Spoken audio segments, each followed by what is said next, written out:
Two, he clearly outweighed me on the empirical scale of attractiveness. He was tall and thin, funny, and utterly adorable, which was why it threw me off when he asked me if he could buy me a drink the first time. My self-esteem is so gutter-like that I sat there racking my brain trying to come up with a reason why this guy felt like he had to buy me a drink. Did I look homeless? Did I look like you know?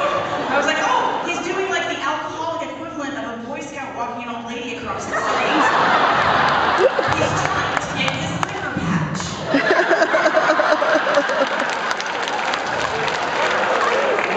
But shockingly, I never do this kind of thing, but after some cajoling on his part, I finally acquiesced, and I did that thing that all the kids today are doing, and I had some good old-fashioned empty no-string sex. So,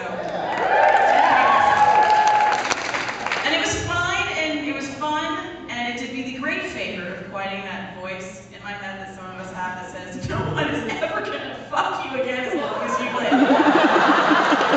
So that actually got a little quieter afterwards, which was great. And I recommend it to most people, but after we did it a few times, and I mean, I had to try a few times before I made a decision, because I feel like maybe empty sex is an acquired taste, like Gorgonzola or Todd Solondz films. But no, what I actually realized was that it was making me more lonely instead of less. Like having this intimate experience with someone who didn't really care about me at all made me yearn even more for an intimate experience with someone who did. So, but thankfully the realization was concurrent with his realization that he didn't really want to be the Barry Williams to my Florence Henderson. And we stopped seeing each other, and we became real-life friends for a while, and everything went swimmingly for a few months, until New Year's Eve, the worst night of the year for single people. If you think it's Valentine's Day, you are full of shit. At least you can go out on the evening of Valentine's Day and not have every couple in the room pair up, count down, and then fucking mac on each other, leaving you to feel like the last unpaired square dancer in 8th grade PE. Not that that happens. Okay, it did. On New Year's, he just happened to text me, and I just happened to be going to this party, and he just happened to be free, and so, you know, we thought, well, let's just go together, and it wouldn't mean anything. This not meaning anything information is going to be important later.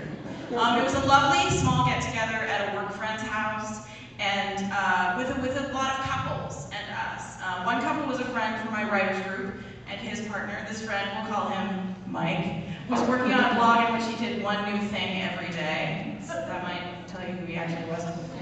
Another couple was Caitlin and her gorgeous yoga teacher boyfriend. Caitlin was a woman I was just on the verge of becoming good friends with, and she's one of those women who's so smart and funny and beautiful that being around her feels like you're at cheerleader tryouts all the time, and she's always the one holding the pom-poms.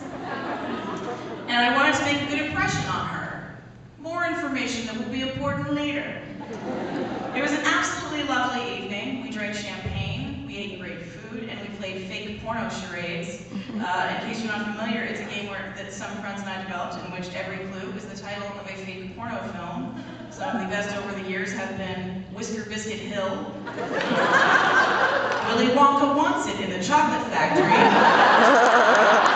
and of course, my personal favorite, Lots of People Fucking a Lot, 7. So, as it got closer to midnight, Caitlin asks Mike, so Mr. New Thing-A-Day guy, have you ever run around the block at midnight to ring in the new year?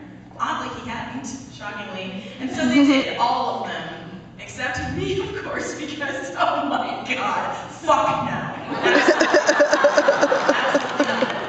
But I was happy to document the whole thing. I took all the photos for the blog of the entire pack of jackasses rounding the corner in their Santa hats and their running shoes, boobs and untethered testicles flying every which way.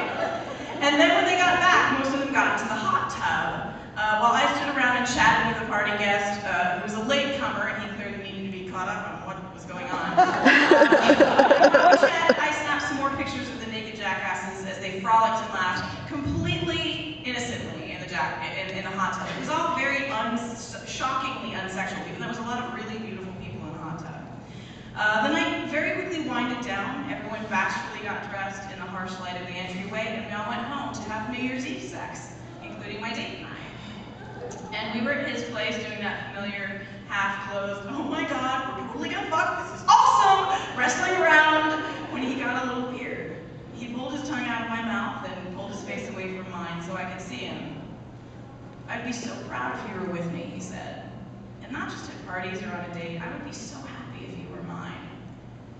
I didn't know what to do with it. It was so sincere and so touching and so absolutely not like anything we'd ever said to each other. And had he been someone I wanted to actually date, I would have been ecstatic. But as it was, I just felt awkward. So I dug into my girl's toolkit and I distracted him with a blowjob.